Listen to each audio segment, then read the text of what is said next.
Hello everyone, welcome to the Joy of Coding at Portland State University.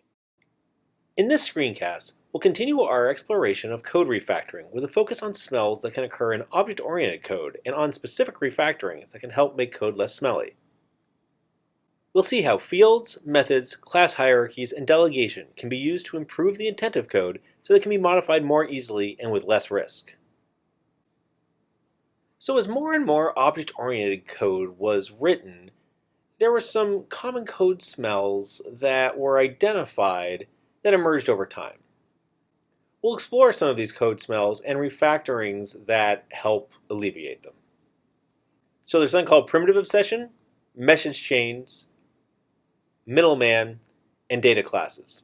These are all smells in object-oriented code that we can get rid of with refactoring.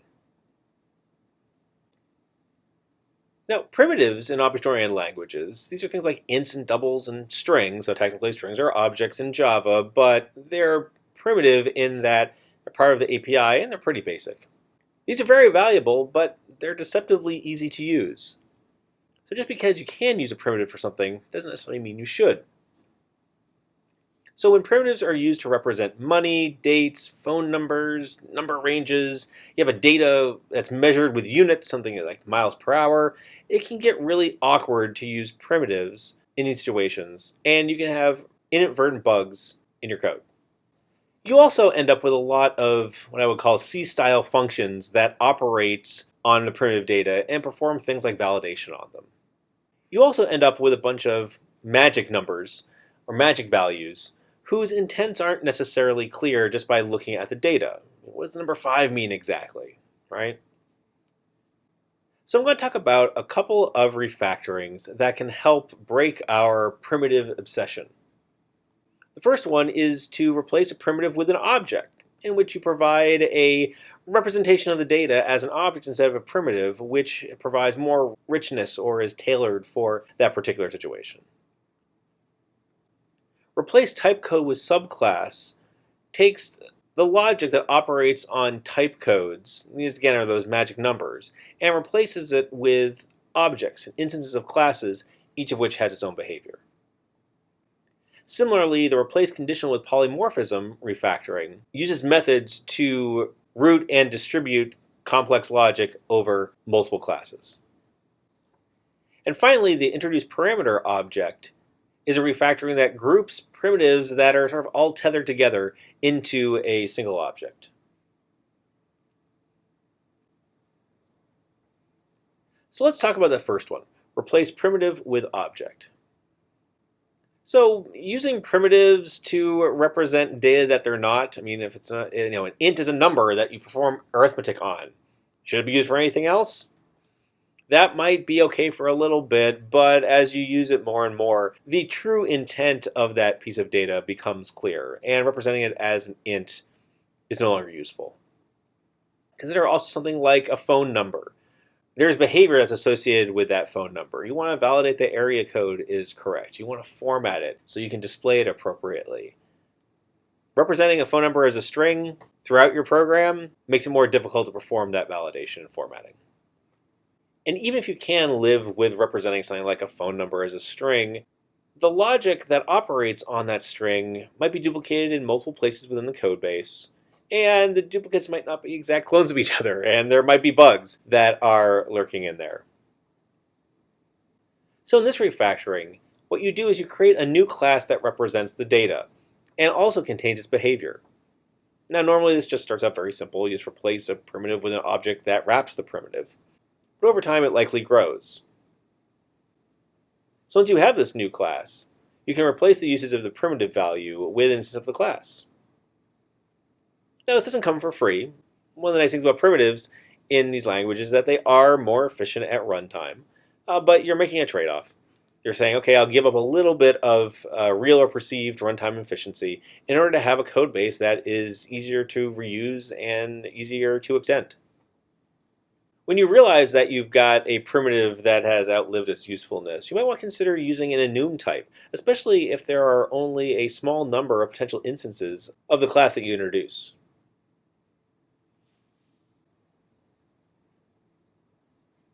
Now, another common use of primitives that might not be fit to purpose is type codes. Now, type codes are used in software to represent different kinds of similar things, like priorities. Priorities 1, 2, 3, 4 through 10, or a job type, or some sort of like national origin on some survey. Right? You choose a code that represents something bigger. And as more categories are added, or as you end up implementing more logic that depends on one of these type codes, it might make sense to replace primitive type codes with a class hierarchy that more richly represents all these different types and categories. What this gives you is one place to put things like validation logic and any shared behavior, right? You can put shared behavior into a common shared superclass. And all of that conditional logic that used to be in if statements or switch statements then is replaced with polymorphism, meaning that you've got a method that you call to perform some piece of logic, and depending on the runtime type of the object on which the method is invoked, you'll get the conditional logic that makes sense. And since you've got a class hierarchy that represents the categories, any additional state or behavior that you need naturally fit within subclasses within that hierarchy. Alternatively, it might make sense to subclass the type that uses the type code for each individual class of the type code. So for instance, if you're modeling an engineer, should an engineer be a subclass of an employee, or should it be an employee with an engineer role? There isn't a hard and fast answer. It all depends on what makes sense at the time.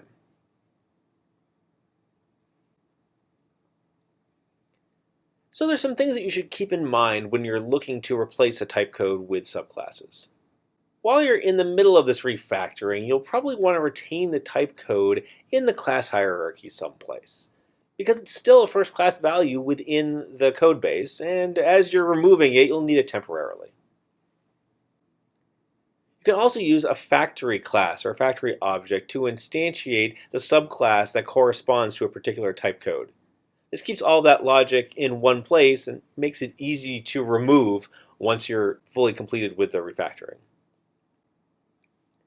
Conditional logic that are in switch statements, that can be moved to a superclass, and then as you're refactoring, you can override that method that has the conditional logic with the appropriate behavior for each subclass.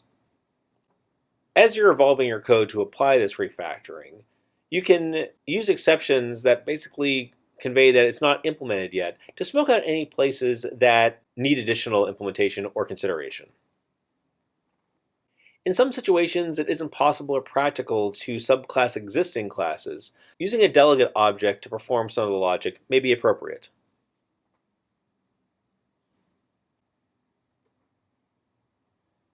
Another situation that often arises when you're using lots of primitives is that you have long if-else chains or switch statements that have a lot of conditional logic in them. Especially if you've got branches of these conditional statements that contain complex or very specific or distinctive behavior.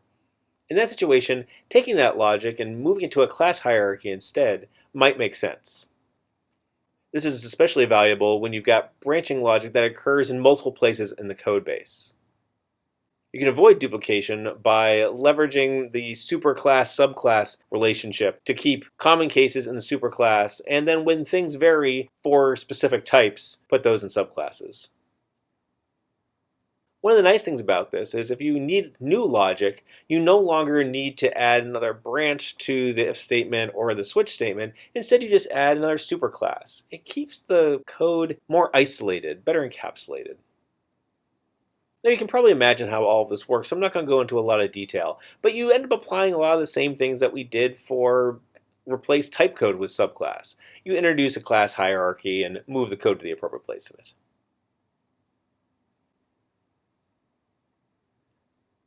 The second code smell that we'll explore that sometimes happens in object-oriented programming is something called message chains. Now, a message chain happens when you have a bunch of getter methods that are invoked along a series of objects to finally get to an object that's of interest to the code. Sometimes you see this as literally, this object.get, this other object.getField.getField.getField. but more often you see it as a series of intermediate objects that get assigned to variables. The reason that this is smelly is because it couples the code that wants to use the object to the series of steps it takes to get to that object. All that navigation there is exposed to the caller. So as a result, if you have objects whose relationships change, all of a sudden this client code needs to be updated to reflect that. So there are a couple of refactorings that you can apply to help remediate this smell. First one is called hide delegate, and basically what that does is that you have an object that adopts some of the behaviors of another object and then delegates off to that real object to do the heavy lifting. You can also use extract method, which we've already talked about, to centralize the message chain code in one location. That'll clean things up a little bit, and limit the blast radius if the relationship between the objects changes. And also move method, which does exactly what it says. It moves methods around so that the code is better organized for both visibility and reusability. So you've got one object that delegates to another object to perform some operation. The hide delegate refactoring encapsulates that intermediate object and makes that behavior available to the higher level object. It makes it much easier to change the object relationships without having as much impact. A simple example of this is, let's say that you've got a person object and you want to format the birthday, so instead of calling getBirthday.format in whatever format you want, you just put the format birthday functionality on the person itself. And so it hides the details of getting that birthday object and then formatting it. So in this situation, it's that birthday object, which is the delegate object that I was talking about, because the person delegates the responsibility for formatting the birthday to that birthday object. But the client code that uses the person, that just wants to deal with a person, can call format birthday and get the same functionality. The other refactoring that's good in this case that we haven't learned about already is move method. When elements of a software program, of classes and methods, fields, all that kind of stuff, are organized into a logical grouping, you get more modular code. And it enables changes to be made to that code without understanding all the components of it. Right? I say that this limits the blast radius of your changes. And so when you make a change, you can feel more confident that you know what other code needs to change around it. So as your code evolves and as you feel more confident in your ability to understand it and make changes to it, you'll probably see places where you can reorganize the elements just by moving it around. Right? So maybe you've got an element that's used by other elements in one context more than in the context that it's currently in. And so you want to move that method, you want to move that field closer to where it's actually used. You might also find a method that would benefit from having a slightly broader scope, right? Making a private method public, putting an object in a place where it can be more easily found. Or maybe as you're writing more code, as you're writing more classes, there might be a class that is now a better home for that element. Maybe there's some data that it uses that exists in that other class, and so you move it from one class to another. It just feels more at home. While you're moving methods around, there's some things to keep in mind. If you're looking at a method and you're unsure, or it's really difficult for you to decide where the best place for it is, it might be an indication that it's not quite ready to be moved yet. And that's okay, right? We can always move it later when a solution is more apparent. You might find that there are some methods that have interdependencies that cause them to want to move together. And that's okay. You can do this. Now, mechanically, it's easiest to start with the methods that are called least often, kind of the internal ones, if you will, and then move to the larger methods. An interesting technique for this is that you first inline those methods that are called less often into the ones that are called more often.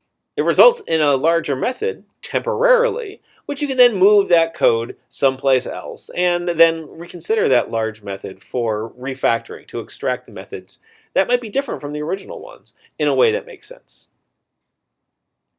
Now, when you're moving methods around, make sure that you understand the impacts of any methods that it might override or any subclasses that might override that method yourself, right? Think about that. You've got a class hierarchy, and if you just move a particular method and its implementation out of that hierarchy, all of a sudden you have subclasses that now override a different method, so that behavior might change.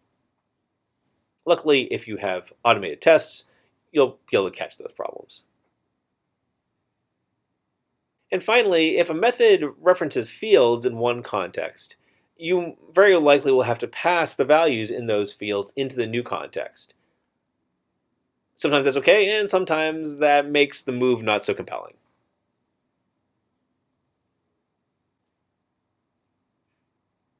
Now here's another code smell that is related to encapsulation. It's called the middleman. Now, encapsulation is good. It has many fine qualities. It helps make your code easier to understand. It puts responsibilities in places where they belong. But sometimes that encapsulation can work against you. So, again, if you have an object that has a bunch of delegate objects, and then that object that delegates ends up taking on too many of the responsibilities of the delegate objects, then you've kind of got a bloated object. It does more than it needs to, or it's got a bunch of methods that just delegate off to other objects. That can get really hard to work with. What do you do in that case? Well, you can remove the middleman with that refactoring, where you basically expose the delegate, and so then the client uses the delegate object instead of the object that delegates. Another refactoring that will help with the middleman smell is to inline methods, which basically removes that encapsulation when it isn't valuable. And then finally, the replace superclass with delegate refactoring, which will, when you've got some extra behavior, it basically puts it down to the middleman to perform that behavior in the delegate instead of code having to use that delegate to perform the behavior. So let's talk about this remove the middleman refactoring. So you've got an object and it takes on all or just too many responsibilities, the methods, of its delegate object. In this case, it says just expose the delegate object and have whoever wants to call that method just call it directly on the delegate. Now, this can be a difficult decision to make because it breaks encapsulation, and so now it's really a judgment call in terms of whether or not you think that exposing that delegate object makes your code overall better. But luckily, it's pretty easy to go back and forth. If you decide that exposing it isn't the right thing to do, or maybe there's something about the delegate object that changes that you no longer want exposed, right? You can go back and you can always change it. Here's how you do that. Here's how you remove that middleman object. First thing you do is you create a getter method that exposes that delegate object. And then for all of the calls to the methods that delegate to that object, just replace it with a call to the getter and then have a call to the desired method. Now notice that the remove middleman refactoring is basically the inverse of hide delegate, right? And this is okay. This is very common in refactorings to have them have these mirrors, these inverse of each other, because sometimes you want to do both, right? There's some cases in which you want to introduce encapsulation, and then other cases where you want to break the encapsulation when the encapsulation isn't fit to purpose anymore. Another refactoring for object-oriented programming is inlining methods. So let's say you've got a method that is short. I only got a couple of lines, which we like, right? We like short methods. It's clear and easy to understand. As a matter of fact, it's so easy to understand that having like a good name for it doesn't add any value. Well, sometimes that method isn't very useful to have that simple line of code in its own method. In that case, just replace the calls to that method with the body of the method, of the code that's in the body. The lesson here is that oftentimes indirection is helpful. Providing that well-named method, it can make the code a lot easier to read, but sometimes it's not. Another place to use this is when you've got a bunch of small methods that kind of seem awkward or ill at ease with each other. Sometimes you can inline them to get a long method and then take a fresh look at that now longer method and extract new methods that maybe have different names or pass their data differently. And a very common use of inlining methods is to, again, expose that delegate. Oftentimes what the method that delegates does is it gets the delegate object and calls a method on it. Well, that's a pretty short method. And so then inlining that to all of the callers basically has them get the delegate object themselves and call the desired method. Again, just like we were saying in the last refactoring, you need to be aware of the impacts of polymorphic methods, so overriding or overridden methods, when inlining and moving things around. Now, if you find yourself looking at a method that recurses, that calls itself, or maybe has multiple return points, this is likely too complex to warrant a simple inlining. And so maybe that's when you back off from. You say, well, even though it's pretty simple to understand, there's enough complexity there that it's not worth trying to inline that into its callers.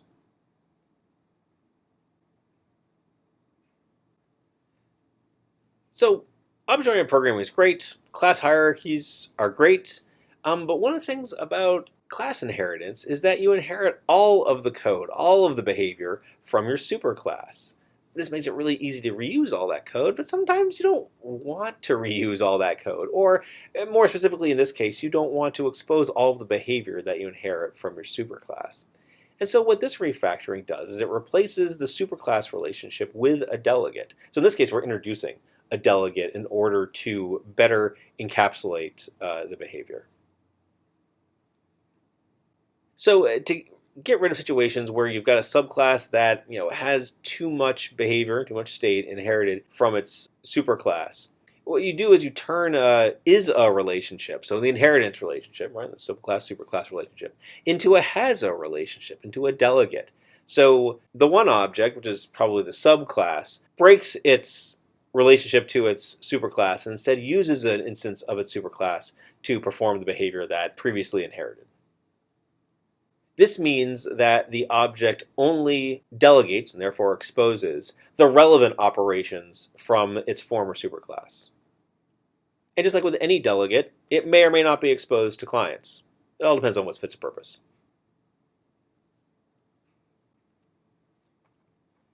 So how do we enact this refactoring? Well, remember, you start out with a class, and it's got a superclass from which it inherits more behavior, and more importantly, exposes more behavior than it wants to. So first thing you do is you create a field in that subclass that will refer to a new instance of its superclass. And then what you do is in the subclass, you go and add methods that are relevant to its clients that used to be inherited from the superclass or overridden for the superclass, but instead delegates off to that new field that you added that refers to an instance of the superclass. Then you go look at the callers of those inherited methods, and then you replace those calls to the inherited methods with the newly introduced delegating methods. And then you remove the inheritance relationship, right? No code is relying on that relationship anymore, and so you no longer extend that class. Now, when you do this, you might need to do things like clean up the constructor to no longer call the superclass, and there might be some other little things to change there. But these are the steps that you go through to pull apart a superclass-subclass relationship and replace it instead with a delegate relationship.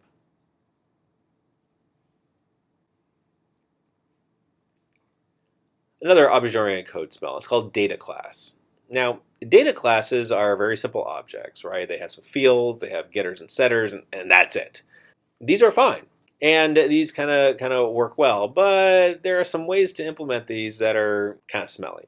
So for instance, if you have a class that just has a bunch of public fields, first thing you do whenever you see that or want to refactor that is just replace them with getters and setters.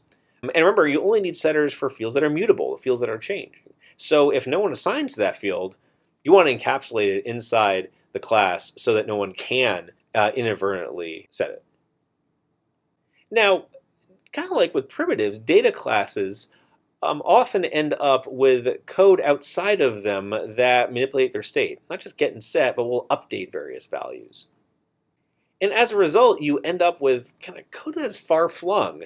It's hard to look at the data class and you can't find out what code actually works with it or what that code really does. However, note that data classes aren't always a smell. It's okay to apply a refactoring to take a bunch of primitives that are parameters to a method, put them all into a data class, and use that data class object to call that method. So data classes are fine, especially when you've got a bunch of immutable data.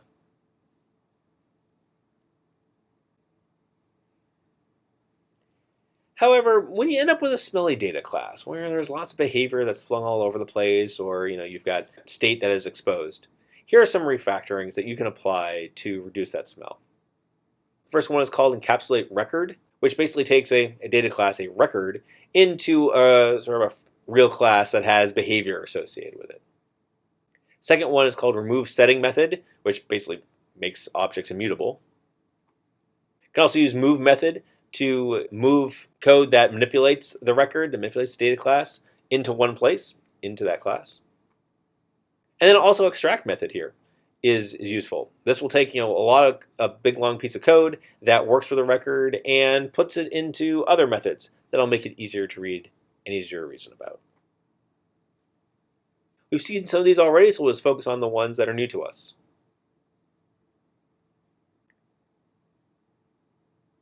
So the first one is encapsulate record. Now, when I say record here, I mean it's a data type that only has structure and no behavior associated with it, and nothing that encapsulates it. So think like a struct in C, or in language like Python, where you have those maps, those hashes that just have a bunch of key value pairs. This is often used to represent data and does it well. I mean, no question about it. However, you can't encapsulate things inside a map, right? All the data is there, and the behavior that manipulates that map, it's someplace else. It's not right there with the map, because while there is a data structure, there isn't a class. Records are particularly problematic when you've got data that changes, mutable data. Because all of the data is external to the record, all the things that calculate the values, that update things, it's hard to figure out if the data and when the data actually changes. And because the data is exposed to everybody, you can't rename a field in a struct, in a record, without it impacting all of the callers that use it. Contrast these properties of records with a class. A class makes state and behavior very explicit. It has methods for data encapsulation, making fields private, for instance. And it has the ability to put the behavior right there with a class. So all of the code, the state, and the behavior is localized together. So for instance, when you create a class that is evolved from a record, you end up with accessor methods that provide the same structure of the record. And then you just go through and you replace uses of that record with instances of the class. Conceptually, it's not very difficult to do, but it becomes kind of time-consuming, especially when there are lots of uses of the record out there.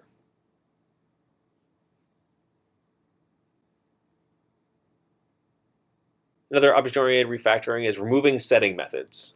So setter methods are things that mutate fields, that put new values in. This makes the objects mutable. And you see these a lot in frameworks that do things like make it very easy to populate some object from the context of a file or some other external data source. Things that will map the structure of your relational database into a bunch of objects, or mapping something like XML into objects. Really great to have that. And they often rely on objects having getters and setters to populate data automatically from some external structure. However, if logically you've got data that shouldn't be modified once the object is created, then you shouldn't have a setter method, because that gives permission or gives the ability for any code to change that value. Not having a setter method makes it very clear that that field is immutable, that once the object is created, that value should not change. So if it's appropriate to do so, we should remove those to make it, again, very explicit what's immutable. So how do we go about doing this? Well, we can use a refactoring like change function declaration or change method declaration to put the initial field values into the constructor, right? So things that used to be populated via setters, put those as parameters to the constructor. Also, in a language like Java, we can mark the fields as final so that they are only initialized in the constructor, and then we remove the bodies of the setter methods. And now you've got empty setter methods, and so you can use the inline method refactoring to find all of the call sites of the setters and turn them into zero code.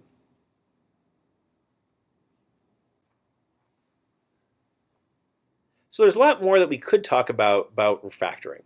There are large catalogs of refactoring techniques out there, and maybe in the future I'll include some more information about them. But this is plenty for today.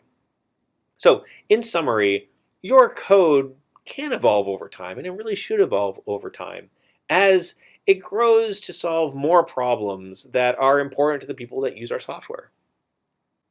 To help aid that evolution, refactoring code makes it easier to understand and therefore easier to extend.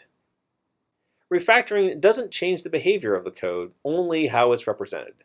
And just like with many things, taking smaller steps and working with smaller chunks of code make it easier for humans to understand it and to work with it. We learned about a bunch of what are called code smells that indicate that a piece of code might have some opportunity for refactoring and improvement. And again, there are dozens of refactorings that have been defined out there that leverage inherent features of the language and concepts from object-oriented programming to make sure that your code is better organized and is more readable. Here are some of the resources that I use to put together these slides. I highly recommend that you check them out and add them to your repertoire in your library of references regarding software development. And that's it. Thank you for going on this rather lengthy tour of code refactoring. As I hope you saw, there are a lot of options for improving code to make it easier to work with. And having clear, reusable, and easy to understand code that can grow to meet the needs of its users is an important component of the joy of coding here at Portland State University.